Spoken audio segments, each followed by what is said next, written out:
I've understood that both of you are serious, so shall we go ahead with the divorce? Are you okay with that? Yay! Thank you. It's great timing for the divorce to be settled. Yeah. Now we can go on next week's trip without sneaking around. Huh? A trip? Since today confirmed both the pregnancy and the divorce. It's the perfect timing to go on a trip, right? It'll be hard to move around once the belly gets bigger, right? That's why we decided to go on a trip before that happens. I was actually going to lie to you tonight that I had a business trip next week. Discovering my husband's affair led to the decision to divorce. It's fine by me, but it seems my husband and his mistress think they can say anything in front of me now that I've mentioned divorce. They casually started discussing their travel plans. And even the lies they planned to tell just to go on this trip. Their incomprehensible actions continued afterwards. What is this? Having decided to divorce, I left the house and have been living in a hotel for the time being. A letter addressed to me arrived. Upon opening it, a filled-out divorce application was inside. I understand the rush to get divorced, but to deliver the divorce papers during a trip. Are my husband and his mistress mocking me? Though I was appalled by their actions. Having the divorce papers in hand sooner works out better for me. So, you want me to file them, huh? Got it. I'll take care of submitting the divorce application and moving out the stuff tomorrow. So don't worry. Dealing with their frivolous attitude towards infidelity and divorce. I decided to make them realize the gravity of their actions. I am Alice, a 36-year-old pharmacist. It's common to assume I've had a long marriage and have grown children at my age. However, my husband Tom and I are newlyweds, having been married for less than a year. Our marriage was considered a miracle by those around us. Partly because I managed to get married at this age. And partly because my husband is 10 years younger and handsome. When announcing our marriage, I proudly showed off photos of my young husband. Meeting a young man like him in my workplace was unexpected. Being a pharmacist, I'm not the outgoing type. And my workplace is predominantly female. Our pharmacy mostly serves older clients, so young men rarely visit. Thus, I had little opportunity for romance and had surpassed 30 before I knew it. Although I had moments of wanting to marry, I was content with being single due to my fulfilling job. About 2 years ago, when I had resigned myself to this lifestyle, my life changed unexpectedly. Excuse me. Please take care of this. Yes, I'll take your prescription. When my husband, then 24 and a salesperson, came into the pharmacy after being involved in a traffic accident. It was a rare occurrence. His visits for medical supplies became a topic of excitement among us older staff.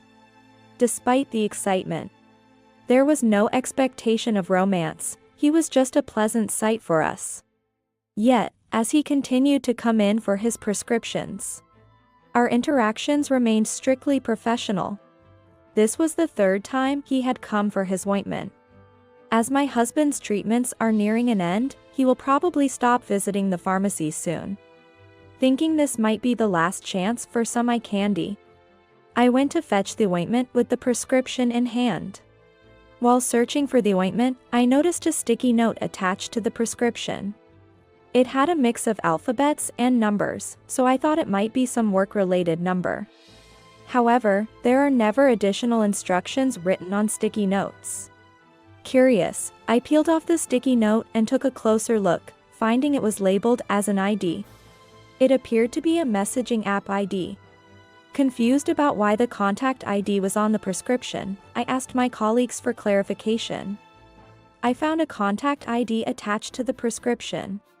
Is this some sort of instruction from the hospital to get in touch?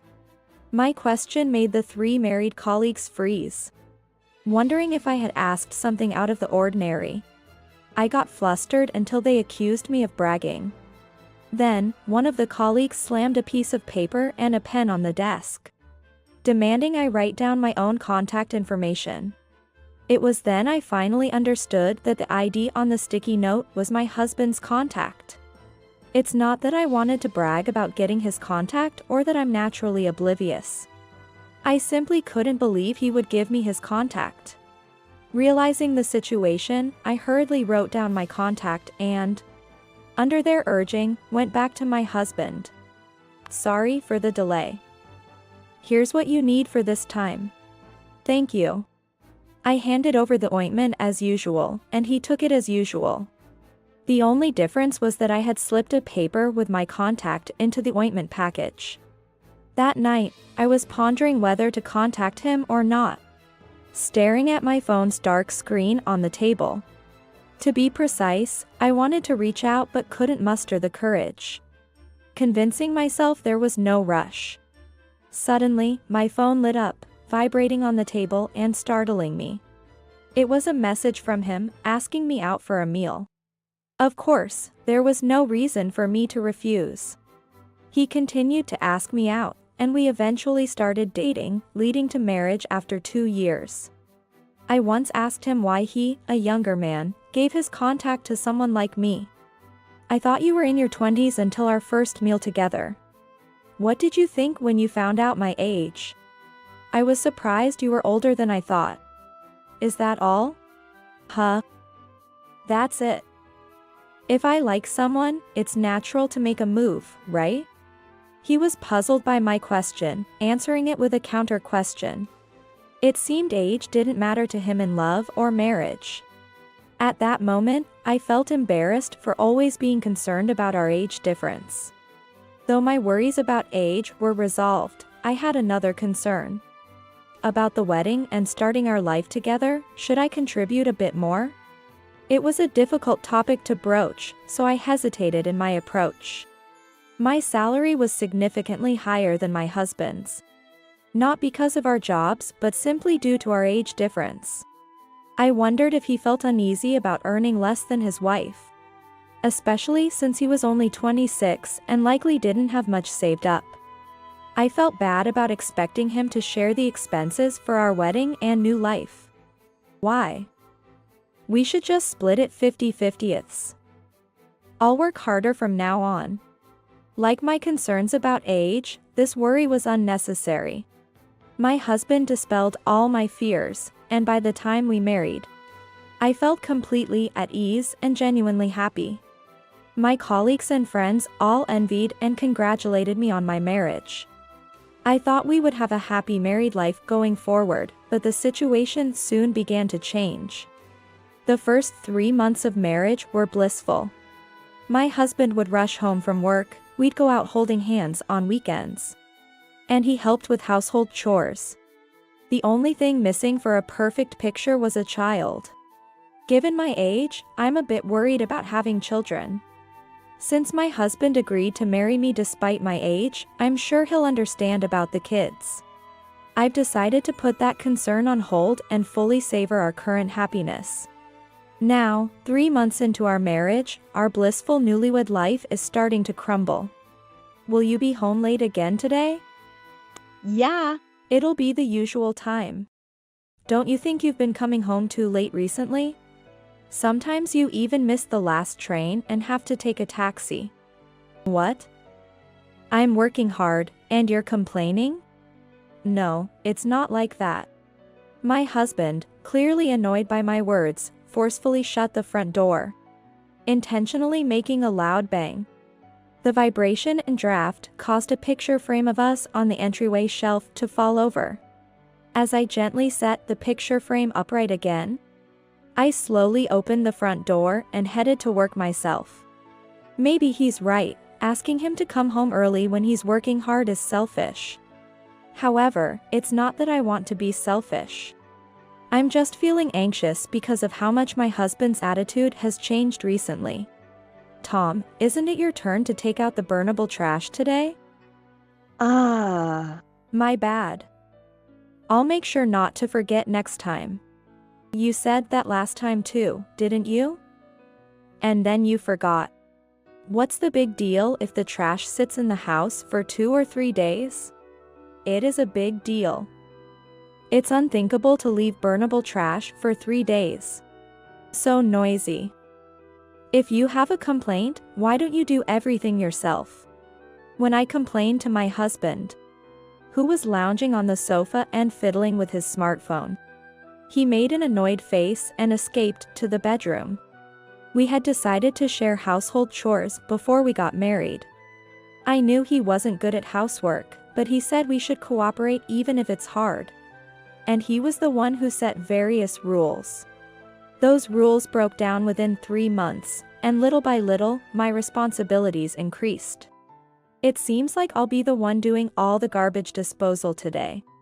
Originally, I intended to mainly handle the housework, so this isn't much of an issue. The problem is that my husband has changed. He used to be so kind before we got married. Why has he suddenly? I tried to shake off the thoughts which I didn't want to pursue. 3 months later, my husband had changed so much that mere admonitions were no longer enough. Tom, did you use our household money again without asking? I just took out my share of the salary. We need to save for the future. Spending $1,000 to $2,000 a month is questionable. You earn a high salary, and we don't have kids, so we can live without my salary, right? He lay back down on the sofa, fiddling with his smartphone again. It's as if my face no longer exists to him. His smartphone seems to have become his new spouse. Everywhere he goes, it's the smartphone that accompanies him, not me. Stop looking at your phone all the time and look at me when you talk. Stop nagging me like a mother.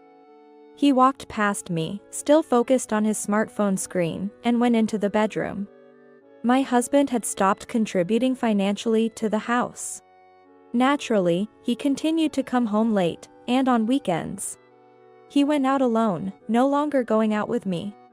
Was he bothered by the fact that I earn more?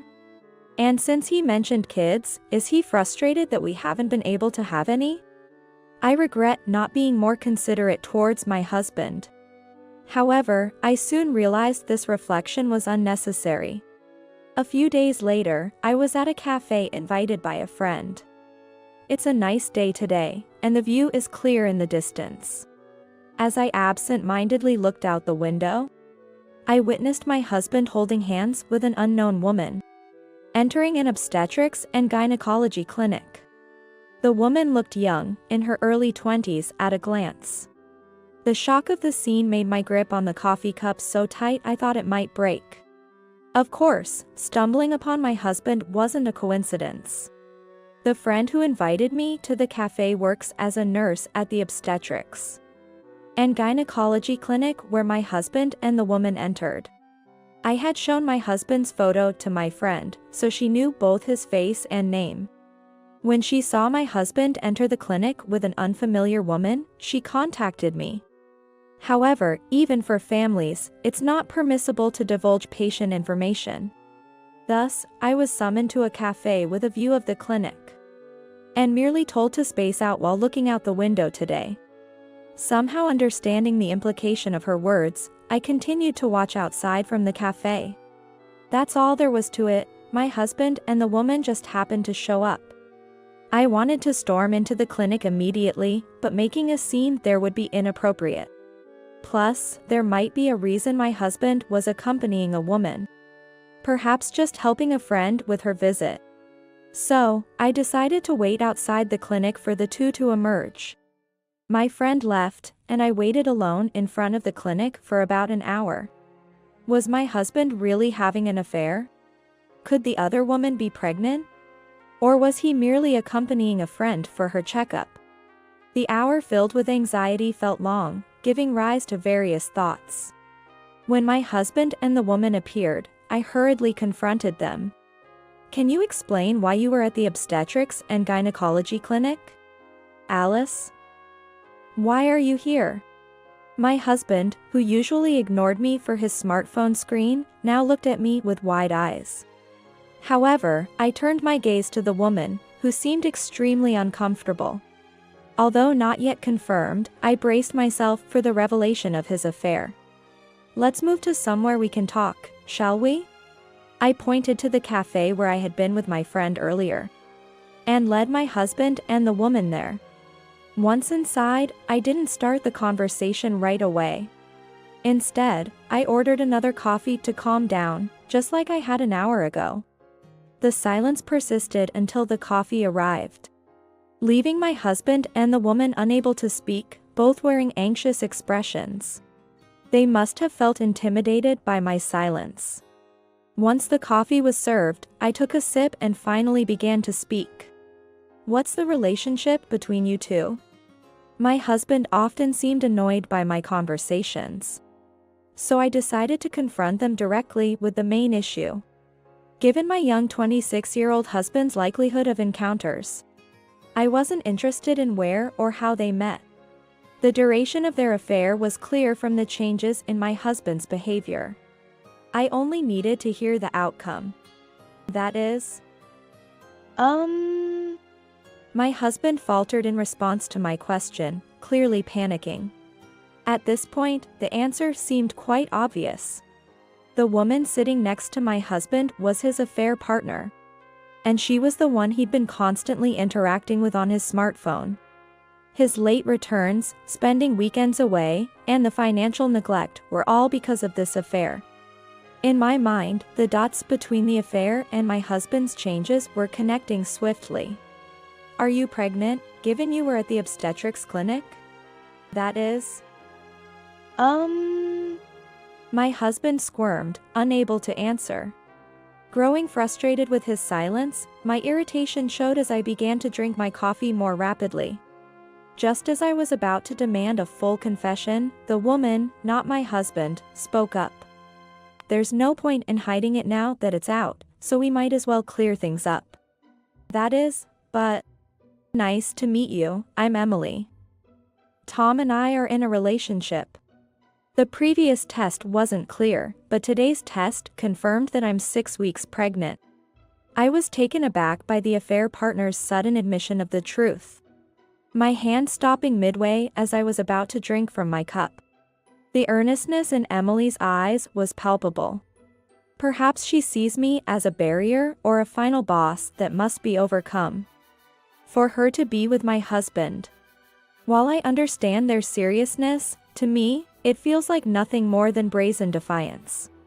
Hearing the words of my husband's lover only emboldened him further into defiance. "We are serious about each other. I truly feel bad about this. But could you divorce us for our sake? Tom. You've made it clear." "Thank you. But it's going to be tough from here. Divorce, childbirth, starting a new life, there's a lot to do. As long as I'm with Tom, it will be okay." My husband's attempt to play the tragic hero made me feel as though I truly was the final boss in their story. I knew when my husband fell for someone, he pursued them single-mindedly. Yet, if a new love arises after marriage, it's crucial to proceed with the proper steps. I sighed, looking out the window at the obstetrics clinic. In the end, it seems age was indeed a factor in marriage.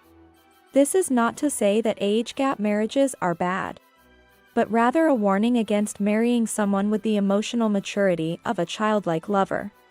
With the affair and pregnancy revealed, I'd rather be the one asking for a divorce. Yet, seeing their lack of remorse infuriates me. I can't let them just defeat the final boss and have their happy ending. It's time they understand the seriousness of their actions, including the affair and divorce. First, I must express my willingness to divorce. Since you two seem serious, shall we proceed with the divorce? Is that okay? Yay! Thank you. Their loud cheers and embrace drew attention from around us. I wish they'd remember we're in a cafe because I'm feeling embarrassed. It's great timing for the divorce to be finalized. Yeah. Now we can go on our trip next week without sneaking around. Huh? A trip? With the pregnancy and the divorce settled today, it's perfect timing for a trip, right? It'll be hard to move around once the belly gets bigger, right? That's why we decided to take a trip before that happens. I was going to lie to you tonight that I had a business trip next week. My hand almost dropped the cup, realizing they felt free to say anything in front of me now that I had agreed to divorce. They blabbered about their trip and their plans to lie about it. We're discussing divorce, you know? Can't you cancel the trip? That's a bit. You want to make us cancel our trip now? Let us have this trip at least. I sighed, perhaps the biggest sigh of my life. To them, the trip seemed more important than the divorce. Do you really understand? The reason for the divorce is your actions, you know? Then, let's quickly decide. What needs to be decided? Quickly? Well, we need to discuss asset division. And compensation for cheating me to spend our money secretly for your lover. The apartment is rented, so it's just a matter of who stays, but I plan to leave. How much is the compensation for the money cheat? Emily, look it up. Directed by my husband. His lover started searching for compensation amounts for the money cheat on her smartphone. The discussion felt incredibly casual. However, I decided to watch over them warmly, intending to let them realize divorce is not as simple as they think. The internet says it's between $5,000 and $30,000. That much? Can we settle for $5,000? I'm not an expert on the law, but that seems too low. The compensation can be decided after the divorce. What I want to finalize now is about the house and finances, which will affect our lives moving forward. So, you're moving out, right? Then, Emily and I will live in the current house. Then, I'll move out right after this. I'll move my belongings while you two are on your trip. Next is the division of property. That's just our savings, right? Our marriage life was short, so half and half should be fine, right? That sounds good. Let's do that. I internally smirked as my husband said exactly what I wanted him to, without any effort on my part. This shows that discussions on divorce shouldn't be rushed. To formalize our conversation, I borrowed a letter-size paper and a pen from the cafe to draft a simple document. It stated that we were divorcing due to my husband's affair, and our assets would be divided equally. Unaware, my husband signed the handwritten document. Though basic, such a document can have legal implications. So I carefully took it from him without folding it. I'll start packing then, so I'll head home first. Yeah. Take care. Thank you for agreeing to the divorce. I left the cafe with a smile towards my husband and his mistress. The following week, I was still searching for a new place and living in a hotel. As my husband and his mistress went on their trip, I planned to clean out our former home with movers the next day. While checking my schedule at the hotel, I was informed of a postal delivery. It was an envelope. What is this? Opening it, I found a completed divorce form. While I understand their rush to divorce, delivering the form during their trip was unexpected. Yet, having the divorce form beforehand was convenient for me. So, you want me to file this, huh? Got it. I'll take care of submitting the divorce form and moving out tomorrow, so don't worry. Imagining my husband's face, I informed him of tomorrow's plans. When they return from their trip, they'll surely be shocked and immediately call me. 2 nights later, as I relaxed in the hotel, my ex-husband called. Alice. What's going on? Everything in the house is gone. That can't be true, can it? I left your clothes and games on the floor, didn't I? I chuckled, imagining my flustered ex-husband's expression. From the other end of the phone, I could hear his mistress panicking, likely checking around the house. Their distress was understandable. I had moved my belongings to a storage unit and sold everything else that didn't obviously belong to my husband. This included furniture, appliances, and even essential items like shower heads and cooking utensils. Everything was sold or disposed of, leaving the house almost empty. Alice. Why would you do this? You better compensate for everything. Why? I just followed our agreement. We decided to split the assets for the divorce. Since you sent the divorce form, it's finalized. So, I divided our assets fairly, as we agreed. What do you mean? Furniture and appliances were our shared assets. We agreed to divide everything without specifying, so I sold it all and turned it into cash. Didn't you find the money on top of your clothes on the living room floor?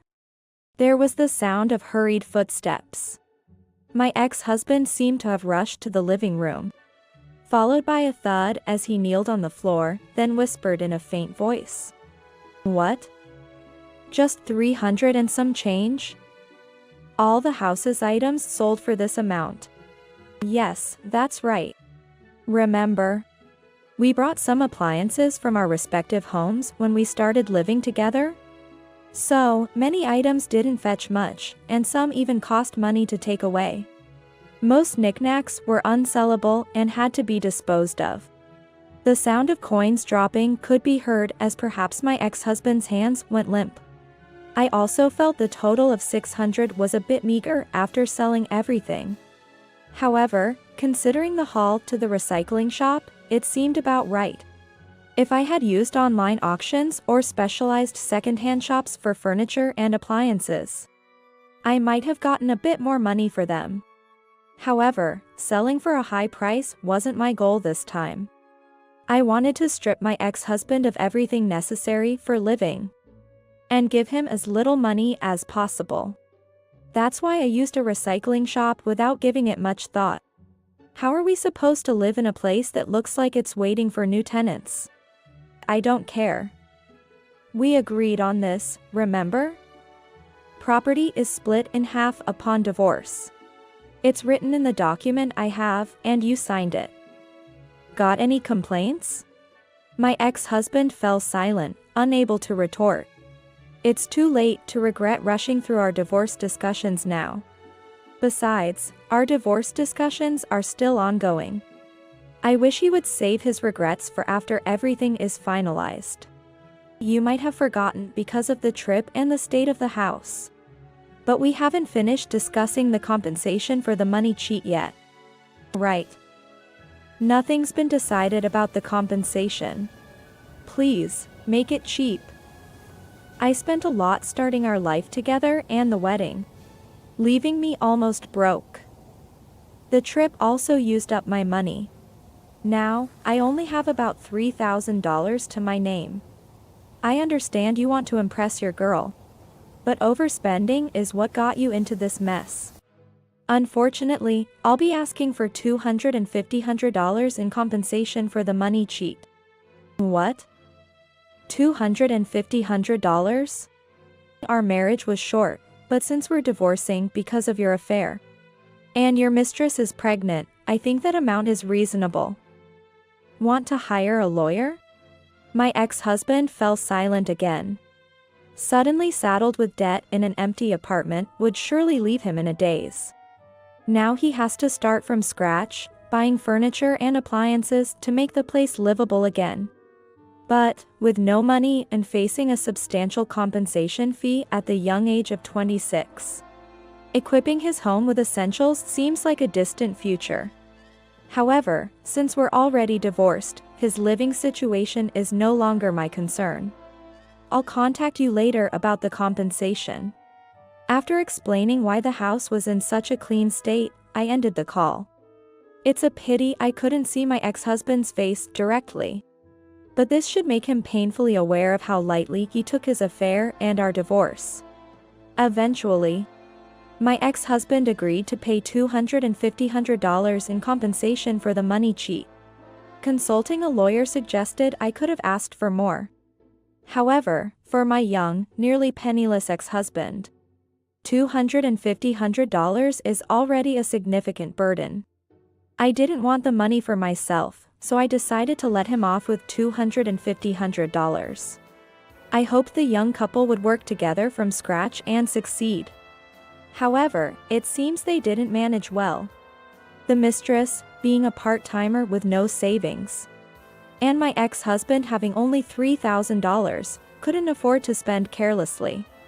After emptying the house, they resorted to using cardboard boxes as tables and a portable stove for cooking, leading a miserable life. They gave up on this lifestyle within a week and parted ways. With the breakup, my ex-husband now faced certain payments for child support, intending to marry his mistress. My ex-husband ended up alone and with increasing financial obligations. Moreover, his downfall didn't stop there.